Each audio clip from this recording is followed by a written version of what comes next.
everybody. Good morning and welcome to this webinar titled Semiotics the Basics. Nasti vidya samo bandhu, nasti vidya samaha sahat, nasti vidya samam vittam, nasti vidya samam sukham. There is no relative, no friend, no wealth, and no happiness that can equal knowledge or learning. So with these lines, I welcome all of you who have gathered here in the pursuit of knowledge. Now many ask me why I titled this particular webinar Semiotics, the Basics. The reason is simple. For any individual to gain expertise in any particular discipline or branch of knowledge, the roots must be very strong. The basics must be very strong. Otherwise, we don't make much headway. Beyond a particular time, we stumble. In order to avoid that, I thought this webinar would be best suited to the needs of basic learners so that from this point, they can take off at their own pace. So before we move on to what semiotics is all about, let me show you a quotation from Iris Murdoch, the famous British novelist.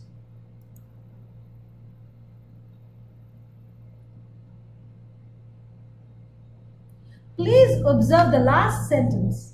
I've always lived by signs. This doesn't apply only to Iris Murdoch, it applies to every one of us. Signs are an integral part of life. They are inseparable. They are inevitable. Call it what you will. They are indispensable. You just can't do without signs in life.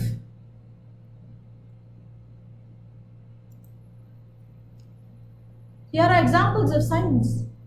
We see them in every walk of our life, every day. So that brings us to yet another important concept, semiosis. Now let me illustrate this with an example. You see the mother elephant? She sits absolutely quiet. Why? Because she knows that her calf is trying to play with her. Her calf is trying to display his love and affection for his mother. He's playing with her. So the mother elephant is able to understand signs of love and playfulness from her calf. Now look at this. The children are able to understand what the teacher is telling them. That is why they are trying their best to imitate her actions. So this is semiosis, the ability of every living being to produce and understand signs or produce or understand signs. Let's move on now to semiotics. Semiotics is the study of signs. This is the most basic definition of semiotics. I want you to observe this particular definition by Umberto Eco, the famous Italian semiotician. He says, it deals with everything that can be taken as a sign. So that accounts for what I told you earlier. Signs are a part of life. They are indispensable, they are inseparable, and they are inevitable. You just can't avoid them. You bump into them every day in your life.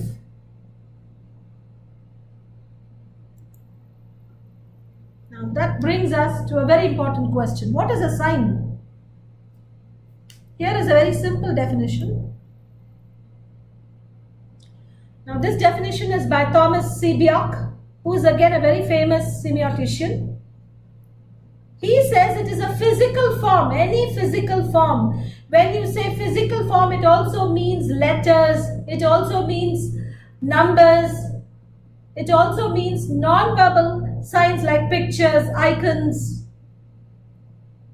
So any physical form that stands for an object, event or a happening. It could be a feeling or an emotion, and it could stand or represent a living being as well. A fish, a bird, a plant, an animal, a human being. So all this could represent a sign. Let me illustrate this with an example. Now I use 3 graphemes or 3 letters to create the word cat, C-A-N-T. I can also transcribe this phonemically or phonetically to show that these are the phonemes involved in the production of the word cat. And when I use the word or the sound cat, what does it refer to? It refers to this particular animal, this particular feline animal. So this animal becomes the referent. And this word or this phonemic transcript becomes the verbal sign. So it has a physical form, you can see it. You can see the 3 letters. Even if I transcribe it, you can see the transcription of the phonemes. So this is called a sign. C-A-T is a sign.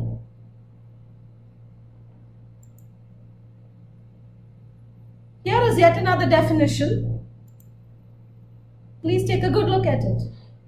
Again, Semiotics starts off by saying it could be any physical form, but this time it's not just for one object or event or living being.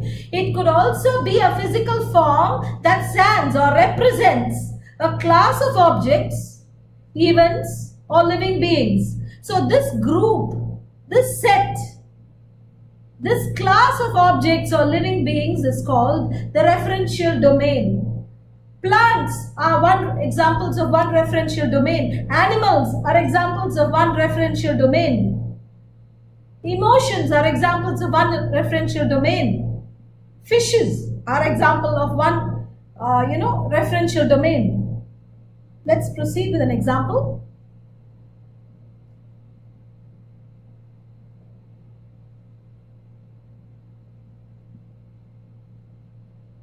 Now, if you look at the icon or the image on the top right corner, it is the image of a chair.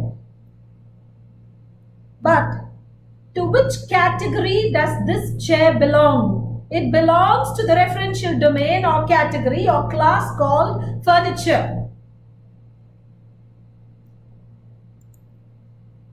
Let me give you another example.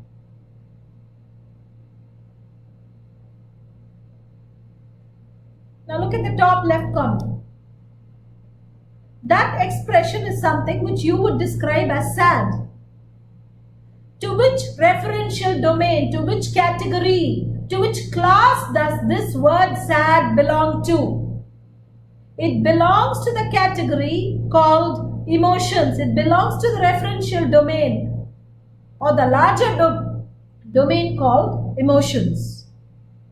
So I hope this clarifies the idea of a sign.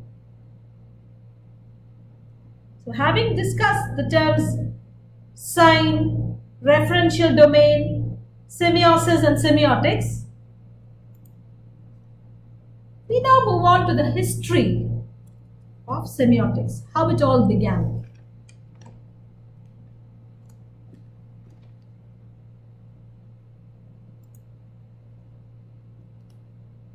Please note, the whole idea of semiotics or the study of signs began well before the Christian era, before Christ, before the Common Era. So it all began with Hippocrates, who is considered the father of medicine. Hippocrates studied signs as medical symptoms, signs as dealing with physical or mental health. Let me illustrate this with an example. Now, when a person sneezes, for quite some time, if I keep on repeatedly sneezing, what would you tell me? You will say, I think you're going to catch a cold. Just take care. Or you might say, I think it's the dust. It's not quite agreeing with you. And if I don't stop sneezing, you may say, take care. You may catch a throat infection. So this is where a sign is seen as symptom. Now let's move on to the next person, Aristotle. Now Aristotle was the first person to propose a three-dimensional sign or a triadic concept of a sign. Triadic consisting of three aspects. The word tri meaning three. So what are the three aspects of the three dimensions of the sign? One is the physical part. The second is the referent.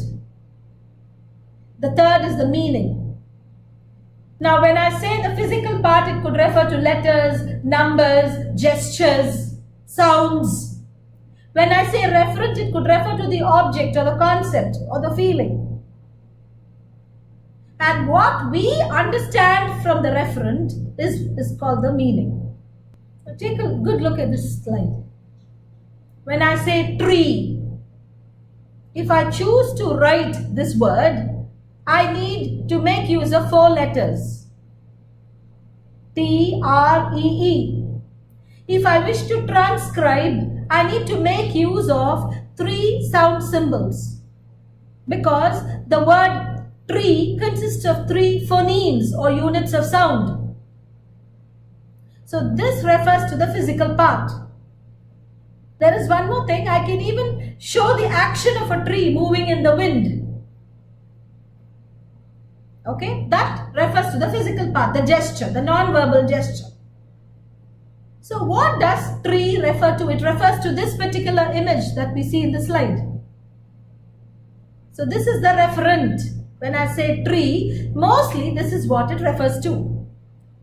Now what is the meaning you get out of this particular image? You know that the tree has bark, it has branches and leaves, it may also produce flowers and fruits. It is a source of shade and it symbolizes fertility. It is a source of life. So this is the meaning that we derive from this particular referent, tree.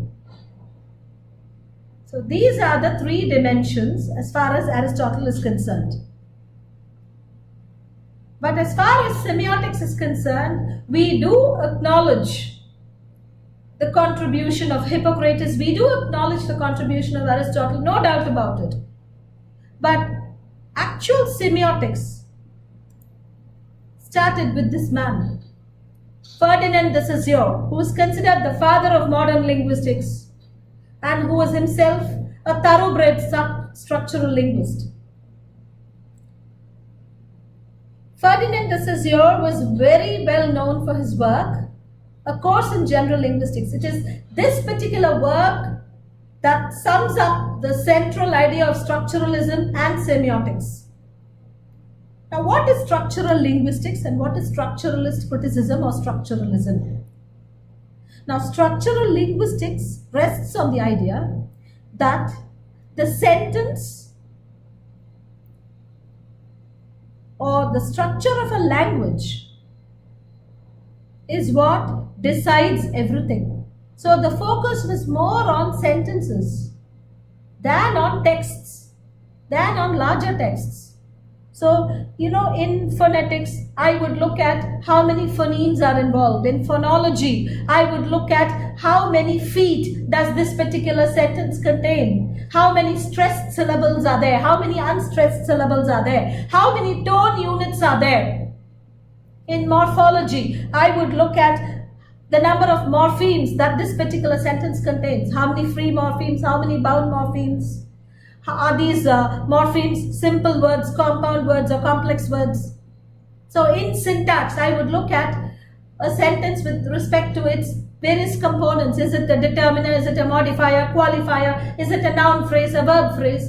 So primarily, language was seen in terms of its structure. The second point, the sentence gained a lot of prominence as the object of analysis.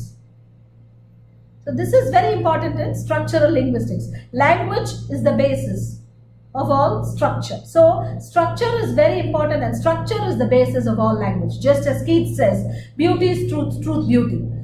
Language is the basis of all structure and structure is the basis of all language. And the sentence particularly gained prominence as the basic unit of structure.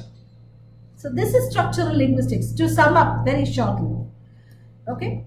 And let's talk about structuralist criticism. I'm not going to go into details. The text is the center, okay, of all analysis.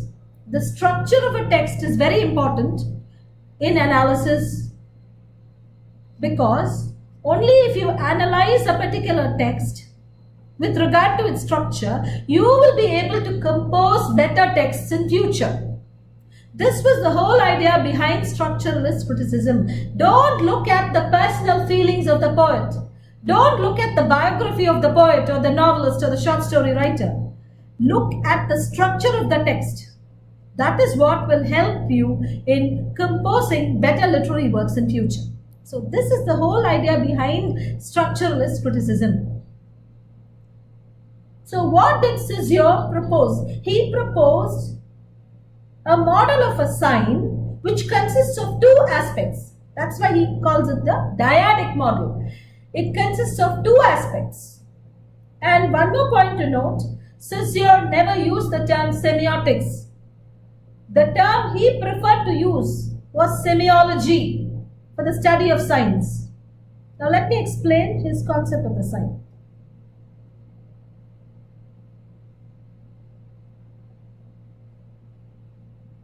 Now, as I told you, this is the dyadic concept. Why dyadic? Because there are two aspects, the signifier and the signified. Now, what exactly do you mean by the signifier and what do you mean by the signified? So, letters, sounds, gestures, non-verbal gestures are the signifiers. Images or concepts that they refer to are the signified. And please note, the relationship between the signifier and the signified is arbitrary. Language itself is arbitrary. Do you know why dog refers to the animal which has 4 legs and which barks and which guards the house? Do you know the logic behind why this name was given to this animal? No, we really don't know why these names were given to these animals or birds or fishes or plants. We really don't know why the rose is called a rose. So the relationship between the signifier and the signified is based on random thinking or choice. There is no proper logic. Now here is an illustration to make you understand better.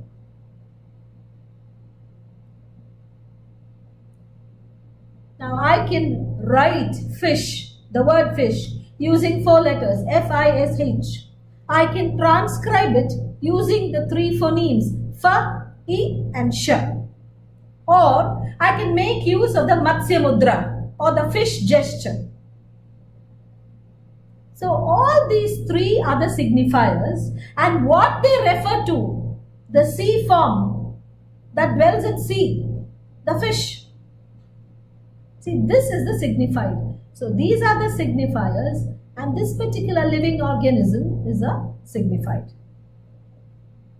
Let me give you yet another example.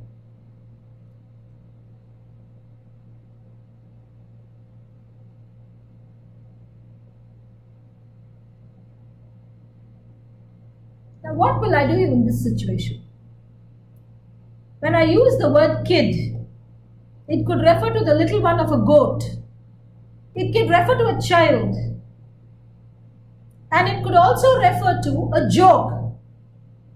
So which one of these is the correct signified? That depends on the context. That depends on the environment or the situation. This is very important. So if I say, I have a 3-year-old kid, it does not mean I have a baby goat that is 3 years old. I have a son or daughter who's 3 years old. If I say don't kid around, obviously it means don't play tricks. Don't joke around. Stop playing pranks. And if I say the kid is jumping around and eating grass, obviously it refers to the young one of a goat and not a human being. So here is where context is very important. The situation, the environment plays a very important role. Now, I think we've understood Saussure's concept well enough. Now we move on to yet another person.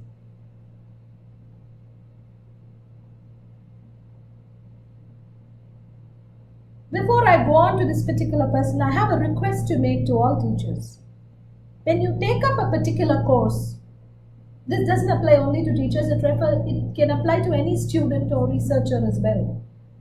When you take up a particular course, when you're ready to start learning a particular course, please note that pronunciation plays a very important role. You don't have to use RP or American English, but whatever accent you're sporting, whatever English you're using, why don't you go by the right pronunciation? Please look up the pronunciation guide, look up the online pronouncing dictionary, try your best to check the pronunciation before you start learning or before you start teaching. Now, if you look up any online source for the pronunciation of this particular name, it will say Charles Sanders Peirce. Some say Charles Sanders Peirce. Most dictionaries say Peirce. But if you read Daniel Chandler's Semiotics, the Basics, he says that this last name should be pronounced Peirce, the way you pronounce P-U-R-S-E. So this is Charles Sanders Peirce. He is equally important, number one, because he was the man who cast aside semiology and preferred the term semiotics. This man was a logician, mathematician, philosopher, and he is often considered the father of pragmatism. Now, SAUSSURE proposed the dyadic model, the model which consists of two aspects, di meaning two. But this man, Charles Sanders Peirce, said, I don't quite agree with you on this point. According to me, the sign consists of three aspects. So, like Aristotle, he proposed the triadic model, the model consisting of three aspects. And remember what I told you, we really need to understand his significance in the field of semiotics, because this man was the one who popularized the term semiotics. Had it been only SAUSSURE, we would have been content with semiology.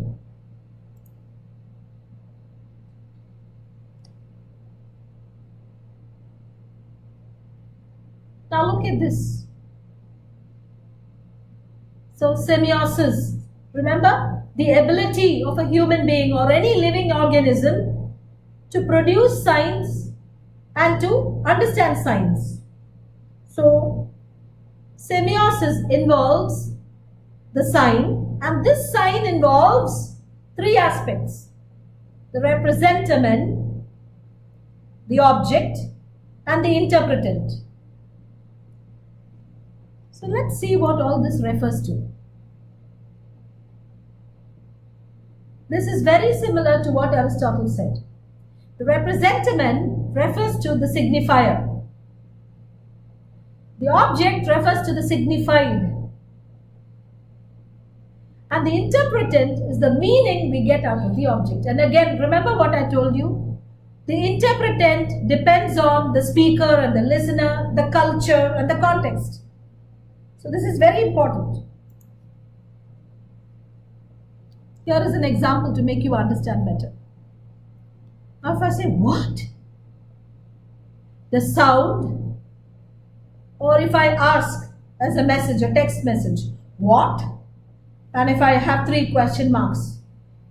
So it means I'm in a state of surprise or shock. So this is the understanding, or this is the meaning that you derive from this particular image. So representamen is what?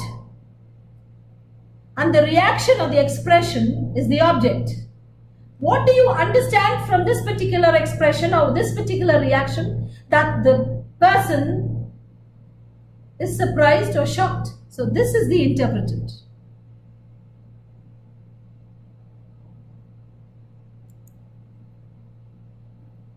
So do you see the relationship between Peirce's dimension of representamen, object and interpretant, and Aristotle's idea?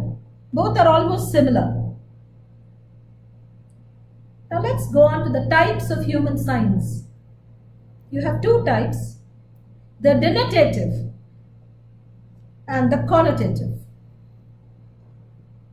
Now in linguistics, we talk about denotation and connotation.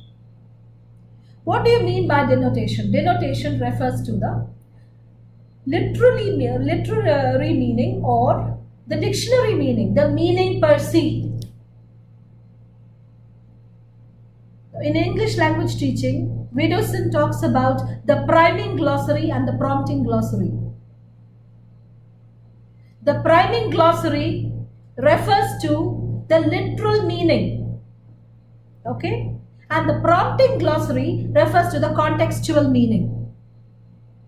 Now, connotative meanings or connotative signs go even beyond the context. Sometimes they could refer to idioms. So in such cases, the literal meaning will only sound nonsensical. Let me show you this. Let me illustrate this with an example. Now when the lady says the dog is running, she means what she says. She is not referring to a human being who's running like a dog. She refers to a dog that's running. So this is denotative.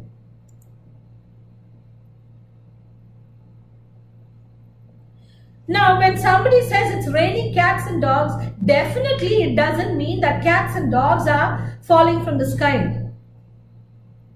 That would mean nonsensical, ludicrous.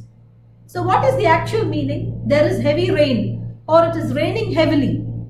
So this is connotation.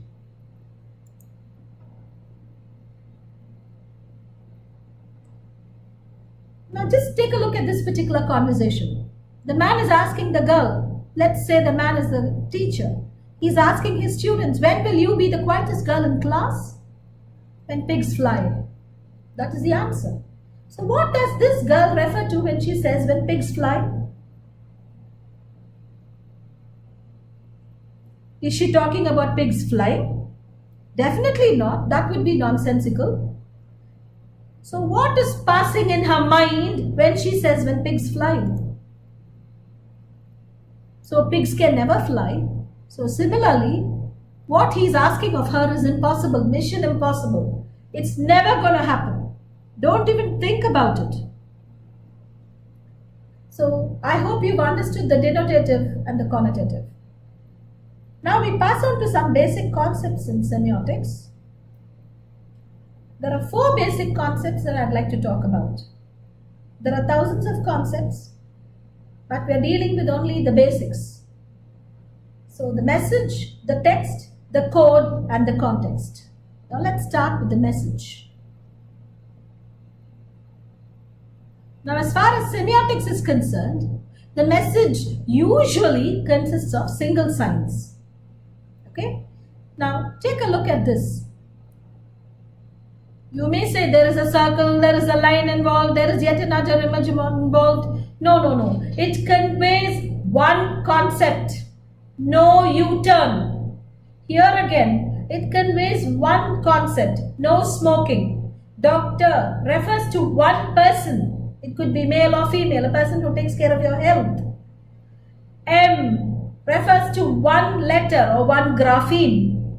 Now here you have 6 phonemes, but they represent one word, petrol. Please note the pronunciation is not petrol, it's petrol. Take a good look at this non-verbal sign. You may have 3 signs within this particular sign. You may have 3 signs here, but it represents one concept, restroom or the bathroom. So this is what in semiotics refers to the message consisting of single signs. A message can also consist of a combination of signs or many signs, but when that happens, it is called a text. When there are more signs involved, when you have an association or a combination of more signs, then it becomes a text. Take a good look at this. You have a whole collection, a whole combination of non-verbal signs. This is hieroglyphics. Hieroglyphics was the earliest form of writing in the ancient Egyptian civilization. So take a good look at it. It is a combination of various non-verbal signs. Take a good look at this. This is Greek. It is a combination of various verbal signs. Look at this. This is Latin.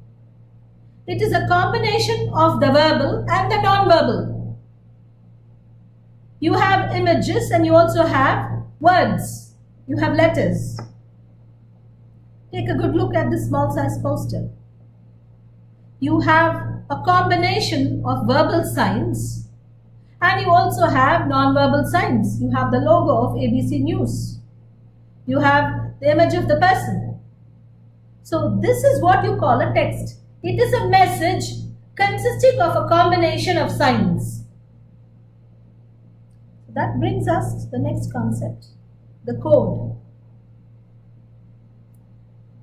Remember, any message, any language, any sign is a code. So when we say code, we talk about languages meaning consisting of verbal signs and non-verbal signs. Okay, because we also have the sign language for the deaf and dumb people. So we have languages, we have dialects that are varieties of a language. For example, you have the Hindi spoken in Uttar Pradesh, you have the Hindi spoken in Delhi, you have the Hindi spoken in Maharashtra, and you have the Hindi spoken in Hyderabad. And you also have the Hindi spoken by the South Indian with a strong South Indian accent. Similarly, you have the Tamil spoken in the Kongu region, you have the Tamil spoken by the Palakkad Brahmins that has a mixture of Malayalam to it. You have the Tamil spoken by the Tamil Brahmins. You have the Tamil spoken in the Tirunelveli area. These are all dialects of one language, varieties of one language. So these are all codes. Styles also refer to a code, formal style or informal style. And please note, code is not restricted. It could be a Morse code as well. Shorthand is also a code. So don't think it is restricted only to English or to French or to Spanish or whatever. It can even extend to subjects like math or chemistry. So this is what is a code.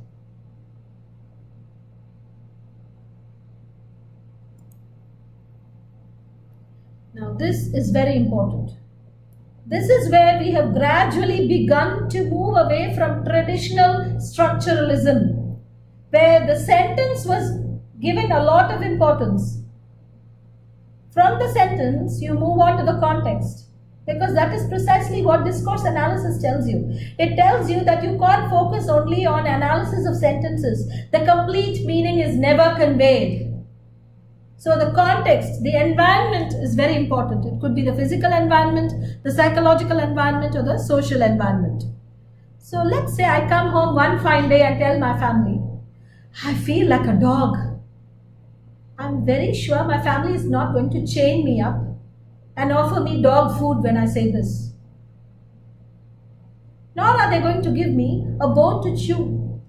They know that when I say I feel like a dog, it means I've had a very bad day in college, or a very bad day at my workplace, or I'm ill-treated at my workplace, or I'm not treated well at my workplace, or I'm feeling miserable today. I don't know why, but I'm feeling blue today. I'm feeling tired. There are so many meanings that are possible. So this is very important. Understanding of context is very important in the understanding of meaning. Without context, meaning is never complete. So this is where we are gradually moving from traditional structuralism into the realm of discourse as well.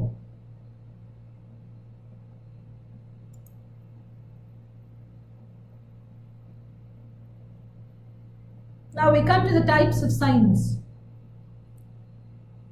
What do you mean by these 6 signs? Now the 3 signs, icons, indexes and symbols, are the usual classification that we all follow. But Thomas Sebeok says that we should include all these as types of signs. Okay? Please note the point. These icons, indexes and symbols contain characteristics of these 3. So it's more or less a repetition. Let me illustrate. We've already done symptoms, so you know what it is all about.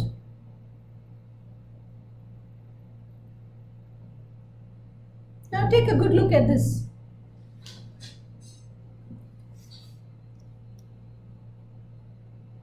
Now the expression on this child's face clearly indicates that after some time she may start crying, or she may get angry and start shouting and fighting. So this is a symptom of anger or of sullen behavior. Take a good look at this. The hand is swollen, at least the wrist region is swollen. The palm is swollen. So why is it swollen? It could be due to skin allergy, it could be due to an insect bite, it could be due to any other health reason. Sometimes even due to the weakening of the tendons, what we call tendonitis. There could be a swelling in the palm.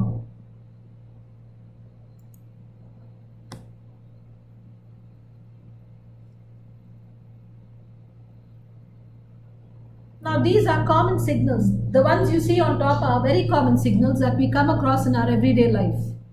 Now these days I don't think we use the alarm. Very rarely do we use the alarm. When the alarm rings, it's a sign that you need to switch it off and wake up, or you need to switch it off and go back to sleep. So it triggers a reaction in you. Most of the time we hate the alarm. When it rings, we really want to break it, isn't it? Now take a look at the traffic lights. So when the red glows, you know you have to stop. When the yellow glows, it means wait, your time's gonna come. And when the green glows, it means you can go. Now take a good look at this position in which the tiger is crouched. Now why is the tiger in a crouching position? This is a signal, or this is a sign that the tiger is going to attack very soon. Before attacking, this is the position that the tiger adopts. So these are signs which create or trigger a reaction in the observer or the receiver. So these are the signals.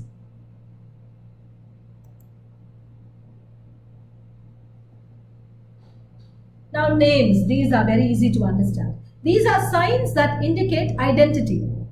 Now Mowgli, when you look at this boy, you know he's Mowgli from the Jungle Book. When you look at the bear, you know it is the bear Balu who takes care of Mowgli, who is a mentor to him. So names are signs that suggest identity or that denote identity. Now let's come to PEIRCE's classification. We come to the icons. Now what are icons? A photograph or a portrait could refer to an icon. Now here this portrait resembles or is supposed to resemble William Shakespeare fully. So whenever we look at this portrait, immediately we associate this portrait to the famous dramatist, the Bard of Avon, William Shakespeare. Now, this is a very famous Indian icon. When we say Mysore sandal soap, what comes to your mind? When you say sandal soap, you relate sandal to the fragrance of sandalwood. So you don't imagine a sandalwood tree with leaves and branches and flowers and whatnot. No. You don't imagine all that, you imagine a part of the referent, its fragrance alone. Similarly, when you say essential oil, jasmine essential oil, you're reminded of the fragrance of the jasmine flower. And see, the jasmine oil tries its best to imitate or reproduce the fragrance of the jasmine. Similarly, the Mysore sandal soap tries its best to imitate or reproduce partially the fragrance of sandalwood. So these are icons. They resemble or they reproduce the referent partially, meaning a part of it, or fully.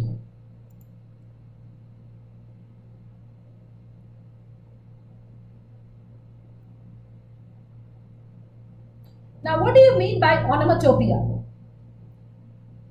Now, when I make the sound hiss, I remind you of the snake. Now, when I make this sound, this sound is not fully representing the snake's shape and its movement and all that. No, it only represents partially one aspect of the snake, its sound, its hissing sound.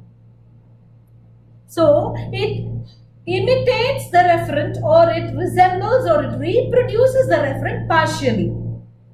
When this boy says cuckoo, it represents or it imitates the referent fully, because number one, the word cuckoo not only refers to the sound made by the bird, it also refers to the name of the bird itself.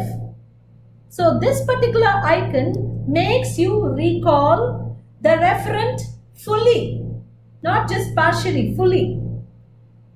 So what do you mean by onomatopoeia or echoism? When sounds represent the objects that they are referring to, when sounds imitate the objects they are referring to, that becomes onomatopoeia. Like for example, splash imitates the sound of water. Bow wow imitates the sound of a dog. Moo moo imitates the sound of the cow. Meow imitates the sound of the cat. So all these are examples of onomatopoeia. Now let's move on to the next type, the indexes.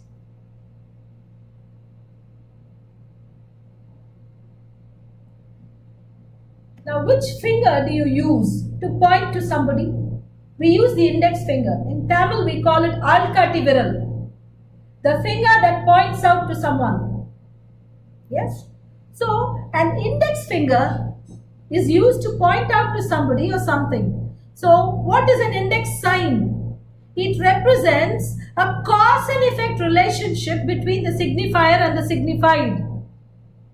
And mostly we deduce or we understand different meanings from the signified.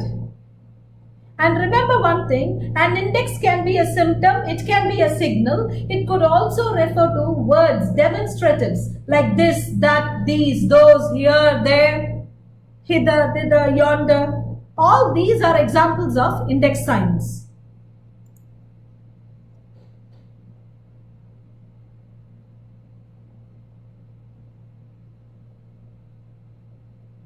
Now look at this, you have smoke coming from a factory. What does it indicate? That the factory is functioning, the factory is open, there are people working in the factory. Yes? So the smoke indicates functioning of the factory. So these are demonstratives, what I showed you, this, that, these, those, here, there. They point out to something. So these are examples of indexes. Now what are symbols? When there is an arbitrary relationship between the signifier and the signified, when signs stand for something other than what they actually look like, that is when we call them symbols. You know? This is the definition that CBF gives. Something which stands for something else. Let's take an example.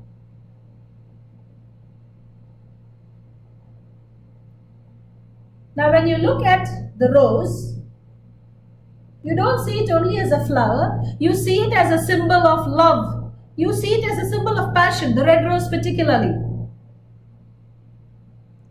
See, Burns was not wrong when he said, oh, my love's like a red, red rose that's newly sprung in June.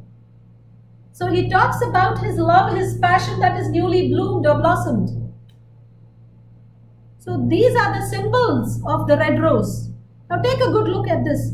To an outsider, for a person who's never been to India and who doesn't know anything about Indian culture, this is just a chain. This is a flower. This is a sari. If the person doesn't even know what this is just a cloth. This is a chain. These are two types of powders. This is just a card. These are bangles. Again, you have two rosary beads, you have two rings. Okay, those of them from a Christian background may easily understand that there are rings. You have, two rosary beads. So obviously this denotes marriage. It symbolizes marriage. So it's not just an invitation card, it's a symbol of marriage. This is not just a chain or just a flower or just kumkum or vermilion and turmeric powder. All these are collective symbols of marriage. So A symbol is a sign which represents something other than its basic appearance. So with all this, I think you have understood what the basics of semiotics are. There are 3 semioticians you really need to know. Now, this was the famous semiotician, Umberto Eco rather. This is Daniel Chandler and Thomas Sebeok, famous semioticians whom you really need to know. My dear friends, there's one thing I really like to tell you. How does a seed sprout into a sapling and then grow into a tree? How is it possible? It is possible, number 1, because of the right conditions of the soil, and 2, because its roots are firmly embedded in the earth. So for a seed to sprout into a sapling and to develop or grow into a tree, its roots must be very strongly embedded in the earth.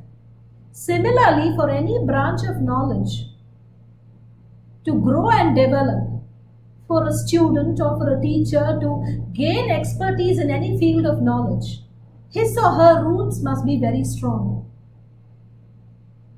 Please note, a teacher is never an individual.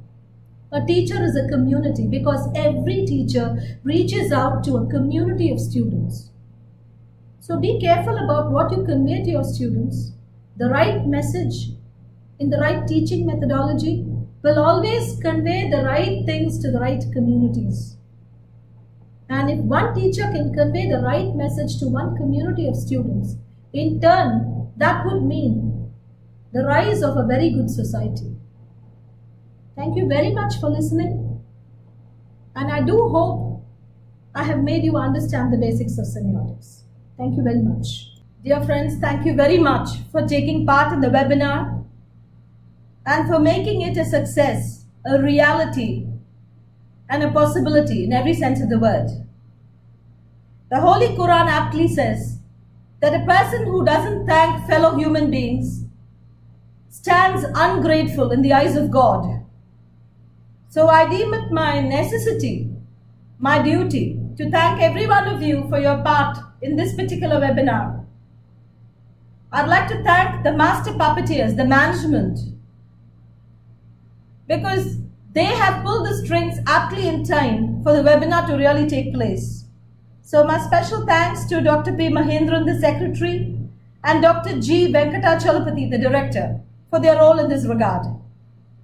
My sincere thanks to Madam Principal, Dr. Shanta Maheshwari, for being the queen pin in guiding the webinar towards its success. A special word of thanks to the English department, to Mrs. Kameshwari, the head of the department, the convener, Dr. Prince Ratna Singh, and the organizing secretary, Mr. Balakrishnan. Thank you very much, and a big kudos to you and your team. Now, I put participants as number 4. That doesn't mean they are the last to be thanked. The entire webinar was conducted only for you. If you weren't there, the webinar wouldn't have come into play at all. As every reader response critic says,